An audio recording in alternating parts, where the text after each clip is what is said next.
नमस्कार मंडळी. तर सर्वप्रथम सर्वांना श्री स्वामी समर्थ. तर आता 25 तारखेला म्हणजे येत्या शनिवारी आहे ती म्हणजे आषाढी एकादशी आणि आपल्या सगळ्यांनाच या दिवसाची ओढ लागलेली आहे. आणि या दिवशी पूजा मांडणी कशी करायची, सजावट कशी करायची, यासाठी तुम्हाला हेल्प व्हावी म्हणून आजचा ब्लॉग मी तुमच्यासोबत शेअर करत आहे. तर माझ्या हातात आत्ता जी आहेत ना ती गुलछडीची फुलं आहेत, जी हारामध्ये वापरली जातात. तर अशी तुम्ही कोणतीही फुलं वापरू शकता किंवा कळ्या सुद्धा वापरू शकता. अगदी मोगरा किंवा तगर, कणेर अशा कोणत्याही फुलांच्या तुम्ही कळ्या किंवा अख्खी फुलं सुद्धा या अशा प्रकारच्या छोट्या-छोट्या माळा करण्यासाठी वापरू शकता. तर ही जी मी फुलं घेतलेली आहेत गुलछडीची, ह्याला मंद असा सुवास असतो. तर ही उभी-उभी अशी मी ओवून घेते आणि पुढे तुम्ही बघालच की ह्याचा मी कशाप्रकारे वापर केलेला आहे. तर सर्वप्रथम हे अशा प्रकारचं जर तुम्हाला डेकोरेशन करायचं असेल, तर त्याला तुम्हाला अशा प्रकारची कोणतीही फुलं वापरायची आहेत. तर सर्वप्रथम हे मोठं काम करून घ्या, माळा ओवून घ्या आणि ह्या माळा ओवून झाल्यानंतर त्या फ्रिजमध्ये ठेवून द्या. हे काम तुम्ही आदल्या दिवशी सुद्धा करू शकता. आणि मग त्याच्या नंतर मी वळले ते म्हणजे बॅकड्रॉप बनवायला. तर माझ्याकडे एक थर्मोकॉल आहे मोठ्या साईजचा आणि त्याचा मी बऱ्यापैकी वापर करते. तुम्ही माझे मार्गशीर्षाचे पण व्हिडिओ बघितले असतील, तर त्याच्यामध्ये पण मी ह्याचाच यूज करते बॅकड्रॉपसाठी. तर ह्याला मी पहिले एक ग्रीन कलरचा एक वस्त्र लावून घेतलं, म्हणजे ते कव्हर होऊन जाईल. आणि त्याच्यानंतर ही आर्टिफिशियल बनाना लीफ म्हणजे केळीची पानं मी Amazonवरून मागवलेली होती. तुम्ही हल्ली माझ्या देवपूजेमध्ये सुद्धा बघत असाल. तर त्याचा मी बॅकड्रॉपसाठी वापर करते. तर टाचण्यांच्या साहाय्याने ती मी छान अशी सेट करून घेतली. म्हणजे ती हलणार नाहीत आणि उलट-सुलट अशी लावून घ्यायची आणि मागे तुम्ही कोणत्याही हिरव्या रंगाचं जर वस्त्र लावलं ना, तर थोडेसे पण साइडने ज्या जागा उरतात, त्याच्यातून मग तो हिरवाच रंग दिसेल. यासाठी आपल्याला हिरव्या रंगाचं तुम्ही हे वस्त्र लावून घ्या. आता माझ्याकडे एक्झॅक्ट डार्क ग्रीन होतं म्हणून मी हे थोडंसं मेहंदी कलरचं वस्त्र लावून घेतलं होतं. तर असं वस्त्र मागे लावल्यामुळे काय होतं माहितीये, छोटे जे कोपरे उरतात आपण पानं लावल्यानंतर, तर ते दिसायला छान दिसतात. म्हणजे काहीतरी ओपन आहे असं वाटत नाही. तर असो त्यानंतर मग मी माझ्याकडे अजून एक वस्त्र आहे. हे सुद्धा मी Amazonवरूनच मागवलेलं आहे. मला वाटतं ह्याला आता 5-6 पेक्षा जास्त वर्ष झालेली असतील आणि ह्याचा मी बऱ्यापैकी पूजांमध्ये वापर करते. जन्माष्टमीच्या वगैरे पूजांमध्ये तुम्ही पाहिलंच असेल. तर ह्याच्यामध्ये प्रिंट आहे म्हणजे केळीच्या पानांची अशी प्रिंट आहे. म्हणजे कधी-कधी तर लांबून अनेक जणांना वाटतं, की मी केळीची पानच वापरली आहेत. इतकं ते सुंदर दिसतं. तर ते सर्वप्रथम मी चौरंगावरती असं सेट करून घेतलं. जर तुमच्याकडे सिमिलर नसेल, तर तुम्ही ग्रीन रंगाचा सुद्धा इथे वापर करू शकता किंवा तुम्हाला जो आवडतो तो रंगसंगती तुम्ही ह्या म्हणजे डेकोरेशनसाठी किंवा सजावटीसाठी वापरू शकता. जनरली बघा पांडुरंगाला असा अ, मूर्ती पांडुरंगाची ही काळ्या पाषाणाची असते, काळ्या रंगाची असते म्हणून तुम्ही खूप डार्क रंग वापरू नका. लाईट कलर वापरू शकता, पिंक कलर वापरू शकता किंवा निळा रंग वापरू शकता, येलो रंग वापरू शकता, अगदी व्हाईट रंग सुद्धा वापरू शकता. फक्त मग तुम्हाला घेताना फुलंही कॉन्ट्रास्ट घ्यावी लागतील. तर आता मी काय करते, इथे ना वेगवेगळ्या उंचीचे असे मी इथे पार्ट हे अरेंज करून घेते. ते ह्याच्यासाठी कारण मला अशा इथे स्टेप्स बनवायच्या आहेत आणि आपण जो बॅकड्रॉप बनवला होता, पानांनी तयार केला होता, त्याच्यावरती ह्या माळा मी सोडून घेते. तर हिरव्यावरती ह्या पांढऱ्या शुभ्र रंगाच्या माळा अगदी सुंदर अशा उठून दिसतात. अगदी मोत्यासारख्या दिसतायत. तुम्ही बघू शकता. अगदी तो सेहरा वगैरे असतो ना, तसं ते वाटतंय आणि हे सगळं लावून झाल्यानंतर ते इतकं सुंदर दिसत होतं, तुम्ही बघालच पुढे. तर मी काय केलं, ते सेट करण्यासाठी टेपच्या साहाय्याने मागे चिकटवून घेतलं आणि म्हणजे ते हलणार नाहीत. तर मी एकूण 6 बनवल्या होत्या, पण 5च इथे त्या पुरल्या. उगाचच मग ते एक्स्ट्रा एक लावली असती, तर खूप जास्त दाटी-वाटी वाटली असती. त्याच्यामुळे रांगेत ह्या सगळ्या मी 5 लावून घेतल्या आणि खूप सिंपल आणि सोबर असं हे बॅकड्रॉप वाटत होतं. तुम्ही जर तुमच्याकडे अशी पानं नसतील, तर कोणताही प्लेन रंग तुम्ही ब्लाउज पीस वगैरे लावून त्याच्यावरती सुद्धा ह्या अशा माळा त्या सोडू शकता. आणि हे मी Amazonवरून मागवलेले दिवे आहेत. हे पण बघा तुम्ही असं छान ह्याला स्टेप्स आहेत. पायऱ्या-पायऱ्यांवरती हे दिवे आहेत. 6 दिवे आहेत. आता हा 3-3 चा मी सेट घेतला होता. ह्याच्यामध्ये तुम्हाला 5-5 चा पण मिळू शकतो. म्हणजे तुम्हाला जितक्या स्टेप्सचं वगैरे उंच हवंय तसं तुम्ही घेऊ शकता. तर मी जास्त मोठं घेतलं नाही ह्याच्यासाठी कारण कधी जर मला देव्हाऱ्यात वगैरे वापरायचे असतील, तर तिथे सुद्धा कामी येईल, म्हणजे ते खूप जास्त उंच होणार नाही, म्हणून मी या छोट्याशाच 3 स्टेपवाल्या घेतल्या होत्या आणि त्या अरेंज करून घेतल्या आणि मी तुम्हाला दोन्ही प्रकारे दाखवलं, की आपण कशा प्रकारे त्या ठेवू शकतो. आपण उलट-सुलट पण ठेवू शकतो. पण सध्या मला इथे फुलांची अरेंजमेंट करायची आहे प्रत्येक पायऱ्यांवरती अशी. त्याच्यामुळे मी त्या साइडलाच ठेवल्यात दोन्ही साइडला आणि इथे तुम्ही रंगसंगती पण बघू शकता. जरी मी हिरव्या रंगाचा वापर केलेला आहे, तरी मध्ये मी पिस्ता रंग ह्याच्यासाठी टाकलाय, की थोडीशी रंगसंगती ही उठावदार व्हावी. फक्त एकच तो पेल रंग मग वाटतो म्हणून. म्हणून मग मध्ये पिस्ता रंग टाकलाय आणि त्याच्यावरती मुद्दामून ही मी लाईट पिंक कलरची फुलं म्हणजे कण्हेरीची फुलंही घालून घेतलीयेत. डार्क ग्रीन रंगावरती बघा, पिवळ्या रंगाची फुलं ही छान उठून दिसतात. म्हणून माझ्याकडे जे झेंडू होते, त्याच्या पाकळ्या मी तिथे अशा तुम्ही बघू शकता सजवून अशा लावत होते. म्हणजे ते उठून दिसतील आणि हे सुंदर असे गुलाब मला मिळाले होते. ते सुद्धा मी तिथे पहिल्या स्टेपवरती सगळे असे छान लावून घेतले होते आणि ह्या ज्या आता तुम्ही पाहिल्यात ना, ते बघा तुकाराम आणि ज्ञानेश्वर. तर माझ्याकडे 2 सध्या अशा ह्या फ्रेम आहेत. त्याचा मी बऱ्यापैकी वापर करते. तुम्ही माझ्या वटपौर्णिमेच्या सुद्धा पूजेमध्ये बघितला असेलच ती फ्रेम. तर मी काय केलं, त्याच्यामधला तो फोटो काढून घेतला आणि त्याच्यामध्ये हे फोटो टाकून घेतले. तर अजून एक माझ्याकडे एक्स्ट्रा होती. तर ह्या दोन्ही फ्रेम मी टाकून घेतल्या, प्रिंट काढून घेतल्या होत्या मी.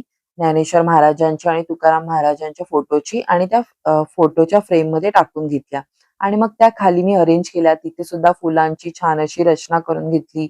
झेंडूची फुलं, कण्हेरीची फुलं छान अशी अर्पून त्यांना तिथे सुद्धा त्यांची सुद्धा पूजा केली आणि वरती मग तिथे थोडीशी जागा होती, मोकळी जागा. तिथे मग मी पुन्हा मग झेंडूच्या पाकळ्या अशा वगैरे टाकल्या.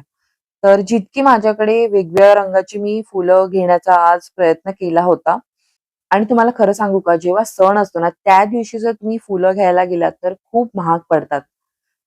तर आत्ता कसं आहे, अजून थोडे दिवस बाकी आहेत. त्यामुळे मला ही इतकी फुलं घेता आली आणि खूप वेगवेगळ्या प्रकारची मी फुलं घेऊन आले होते, कारण मला ही सजावट करायची होती आणि तुम्ही बघू शकता की किती सुंदर झालंय आपलं हे सजावट म्हणा की आपली पूजा आणि त्या स्टेप्स वरती ते सगळे रंग इतके उठून दिसत होते ना, वेगवेगळ्या रंगाची फुलं मला मिळाली होती. गुलाब सुद्धा सगळ्या प्रकारची मला फुलं ह्यावेळी मिळाली होती. तर माझ्या मनासारखी पूजा झाली होती आणि त्यानंतर मी ना देव्हारा साफ करून घेतला. कारण बघा, ज्या दिवशी सण असतो त्या दिवशी आपण हे सगळं काढलं ना करायला, तर खूप लोड येतो. तर मला आज डीप क्लीन करायचं होतं म्हणून मी वाइप्स यूज करत होते. कारण हे पांढऱ्या रंगाचा माझा जो देव्हारा आहे, तो खूप खराब होत असतो सतत आणि या जाळ्यांमध्ये तर खूप म्हणजे घाण बसते. तर मी काय केलं, ओले अजून ते पाण्यामध्ये धुवून घेतले वाइप्स आणि मग ते मध्ये-मध्ये छोट्या-छोट्या ज्या जागा आहेत त्या पुसून घेत होते. आता दिसायला तुम्हाला वाटत असेल की कमी वेळ लागतो, पण नाही, ह्याच्यात माझा बऱ्यापैकी वेळ जातो. जवळ-जवळ मला एक अर्धा पाऊण तास ह्याच्यामध्ये गेला होता. तर वरपासून पूर्ण असं मी डीप क्लीन करून घेतलं. दिसताना आपल्याला वाटतं त्या गोष्टी स्वच्छ आहेत, पण आपण जवळ जाऊन जेव्हा बघतो किंवा पुसून काढतो, तेव्हा त्या कापडाला किंवा जे आपण वाइप्स वगैरे यूज करतो ते काळे पडतात. तेव्हा आपल्याला कळतं की त्या गोष्टी किती खराब झालेल्या असतात. धूप लावून किंवा अगरबत्ती आपण लावतो, दिवा लावतो. त्यामुळे सतत तिथे म्हणजे ना धूळ बसत असते. तर सगळं मी पहिले स्वच्छ करून घेतलं. कारण पूजेच्या दिवशी मला सगळं एका वेळी करायला घेतलं ना, की खूप दमायला होतं. मग त्यानंतर ही गुरुवारची मी पूजा करत होती. त्यामुळे मी स्वामींना सुद्धा छान असं जल अभिषेक करून घेतला होता. छान आपण अंघोळच म्हणूया, कारण ही मोठी मूर्ती आहे. तर तांब्यानेच मी घातलं. मी छोटं कलश वगैरे घेतला नाही. सरळ माझ्याकडे जो मोठा तांब्या आहे त्यांनीच त्यांना मी छान अशी अंघोळ घालून घेतली आणि मग छान असं स्वामींना स्वच्छ करून घेतल्यानंतर मग मी काय केलं, की बाकीची पण अरेंजमेंट मला ना आज करायची होती देव्हाऱ्यामध्ये. कारण मी ना काही वस्त्र मागवली आहेत स्वामींसाठी. तर त्याच्यामध्ये एक वारकरी वस्त्र होतं. खरं सांगू का, ते वस्त्र आहे ना, मी ॲक्चुअली स्वामींसाठी आषाढी एकादशीसाठी आणलं होतं. पण मला राहवतच नव्हतं. ते आणल्यापासून मी स्वामींना कधी परिधान करू असं माझं झालं होतं. तर म्हटलं आपल्याला इतकी इच्छा होते तर आपण स्वामींना घालूयात. तर मी पांढऱ्या रंगाचंच सगळं तुम्ही बघू शकता. अ, बैठक वगैरे बनवून घेतली होती. देव्हाऱ्यामध्ये वस्त्र वगैरे व्हाईट रंगाचंच अंथरून घेतलं. त्याच्यानंतर मग स्वामींसाठी मी लाल रंगाचं मागे बॅकड्रॉप तयार केलं होतं, कारण स्वामींचे वस्त्र हे पांढरे होते. मग कॉन्ट्रास्ट दिसायला पाहिजे म्हणून मी असं केलं होतं. त्याच्यानंतर आज मी ना देव सुद्धा स्वच्छ केले होते. त्यामुळे देवांची सुद्धा मांडणी करून घेतली होती. आणि परत आता एकादशीच्या आधी पण हे करावंच लागणार आहे सगळं. पण असो, आजची ही गुरुवारची पूजा होती म्हणून मी सगळं हे करून घेतलं आणि स्वामींना हे मी वस्त्र परिधान केले फायनली. तर तुम्हाला मी दाखवते तो फेटा बघा किती सुंदर आहे. तर मी ना हे ओविश्री कलेक्शन मधून मागवलेले आहे ज्योतिताईंकडून. त्या खूप सुंदर स्वामींची वस्त्र बनवतात. तर बघा तुम्ही लगेच ऑर्डर दिली तर तुम्हाला 4-5 दिवसात मिळेल असं नाहीये. त्यांना थोडा वेळ द्या. तुम्ही त्यांना मेसेज करून ठेवा. तुम्हाला जे काही वस्त्र आवडतात त्यांचे YouTube वरती पण चॅनलवरती पण त्या टाकतात. त्यांचं Instagram पेजवरती पण त्या सगळं बनवलेलं गोष्टी टाकत असतात. तर तुम्ही तिथे जाऊन बघा. तुम्हाला जे कोणती डिझाइन आवडतायत, वस्त्र आवडतायत त्याचे स्क्रीनशॉट घ्या आणि ताईंना पाठवा आणि तुमच्या मूर्तीची साईज पाठवा. तुम्हाला हवे तसे स्वामींचे वस्त्र त्या बनवून देतील. तर मी हे ना खूप ॲडव्हान्समध्ये ताईंकडून मागवलं होतं म्हणून मला ते वेळेवर मिळालं. तर असो आणि अजून पण मी या ताईंकडून बरंच काही स्वामींसाठी मागवलेले आहेत वस्त्र. ती मी तुम्हाला कधीतरी पुढच्या व्हिडिओमध्ये दाखवीन. मी काय-काय मागवलंय म्हणजे तुम्हाला सुद्धा एक आयडिया मिळेल. तर मला ना छान अशी आज तगरीच्या वेण्या मिळाल्या होत्या, मोगऱ्याचे गजरे मिळाले होते. त्यामुळे मी खूप खुश होते. आणि तुम्हाला सांगू कधी-कधी मला जेव्हा अशी खूप छान सुंदर फुलं मिळतात ना, त्यावेळी मी मुद्दामून देव्हाऱ्यामध्ये चेंजेस करते. म्हणजे मी वस्त्र चेंज करते देव्हाऱ्यातले. देवांची छान वस्त्र नवीन त्यांना परिधान करते किंवा काहीतरी तिथे चेंज करण्याचा प्रयत्न करते आणि नवीन सजावट करण्याचा प्रयत्न करते. कारण मला ना फुलं खूप आवडतात आणि फुलांची रचना करून देवांना शृंगार करायला खूप आवडतो. त्यामुळे तुम्ही सुद्धा माझी देवपूजा बघता तेव्हा तुम्ही मला नेहमी सांगता, की "ताई खूप छान वाटते तुझी पूजा, प्रसन्न वाटते." तर बघा ह्याच्यामध्ये माझी काहीच कारागिरी नाहीये. तुम्ही कशाप्रकारे देवांना फुलं अर्पण करता, त्यांची रचना कशाप्रकारे करताय, हे सुद्धा तितकंच महत्वाचं असतं आणि रंगसंगती तुम्ही देव्हाऱ्यामध्ये काय वापरता. तर कॉन्ट्रास्ट कधी पण घ्यायची, फुलांच्या अपोझिट तुम्ही वस्त्रांची रंगसंगती घ्यायची. तर तसं केलं की आपली पूजा छान उठून दिसते. वेगळं काही त्याच्यासाठी करायचं नसतं आणि अर्थातच हे सगळं आपल्याकडून स्वामी करून घेतात. आपण करणारे कोणीच नसतो. हेच मला वाटतं नेहमी. तर बघा माझी छान अशी पूजा मांडणी करून झाली. सगळ्या देवांना मी छान वेण्या अर्पण केल्या, गुलाब अर्पण केली आणि त्याच्यानंतर ना मी एक साधा स्वामींसाठी हार आणला होता. तर आज आपण स्वामींना छान वारकरी स्वरूपात सजवायचंय, तर म्हटलं तो नुसता हार घालण्यापेक्षा त्याला मध्ये-मध्ये आपण तुळशी सुद्धा बांधूया. तर मी तेच करत होते. छोट्या-छोट्या तुळशी एकत्र करून त्यांना गाठ मारून त्या मधल्या स्पेसमध्ये बांधून घेत होते. कारण तो जो हार आहे ना, तुम्ही बघू शकता असा मध्ये-मध्ये मोकळा होता. तिथे फुलं नव्हती. तर त्याच्यामुळे मी काय केलं, तिथे मी ह्या तुळशी अशा छान बांधून घेतल्या. म्हणजे वेगळा तुळशीचा हार घालण्यापेक्षा त्या हारातच मी हे दोन्ही हे एकत्र करून घेतलं. तर असं काय-काय आपलं डोकं लावायचं आणि पूजा करताना मग आपल्याला पण मजा येते. काहीतरी वेगळं काही आपण केलं आहे देवांसाठी याचं एक समाधान मिळतं.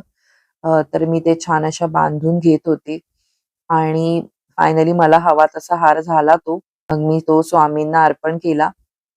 तर पुढे तुम्ही बघालच कसा झालाय मला सांगा. तुम्हाला कशी वाटली पूजा ते पण मला सांगा. आणि ही तुम्ही पूजा बघू शकता. किती सुंदर झाली होती. स्वामींना तर म्हणजे मी काय बोलू माझ्याकडे शब्दच नाहीत. मी इतकं एकटक माझी पूजा झाल्यानंतर स्वामींकडे बघत होते ना, तिथेच बसून होते देव्हाऱ्याजवळ खूप वेळ. माझी नजरच हटत नव्हती स्वामींवरून. अ, आणि ना पुढे त्या दिवशी काय म्हणजे त्या दिवशीचा दिवस खरंच खूप छान होता. त्यानंतर माझ्या मैत्रिणीने जी माझी नेबर आहे नीलम, तिने मला बोलावलं होतं. ती सुद्धा माझ्यासारखीच कृष्णवेडी आहे. तर तिच्या अ, कडे जो बाळकृष्ण आहे, लड्डू गोपाल, तर त्याचा वाढदिवस होता. तर तिने बघा किती सुंदर असं बॅकग्राऊंड बनवलं होतं. तिने मागे सगळं कोलाज लावलं होतं तिच्या बाळकृष्णाच्या सगळ्या फोटोंचं. आणि त्यांना सुद्धा किती सुंदर वस्त्र वगैरे परिधान केली होती आम्हाला आणि तिच्या अजून बऱ्याचशा मैत्रिणी आहेत. आम्हाला सगळ्यांना बोलावलं होतं. छान आम्हाला खायला-प्यायला इडली वगैरे असं खूप छान तिने म्हणजे मस्तच सेलिब्रेट केलं होतं घरच्या घरी. आणि असा होता हा आजचा छोटासा व्लॉग. तुम्हाला आजची पूजा, मांडणी, सजावट सगळं कसं वाटलं कमेंट्समध्ये मला नक्की सांगा. आवडलं असेल तर लाईक करा, शेअर करा, हाईप करा. पुढल्या भागात भेटूया एका नवीन विषयासह. तोपर्यंत लो बसावा. धन्यवाद. रामकृष्ण हरी.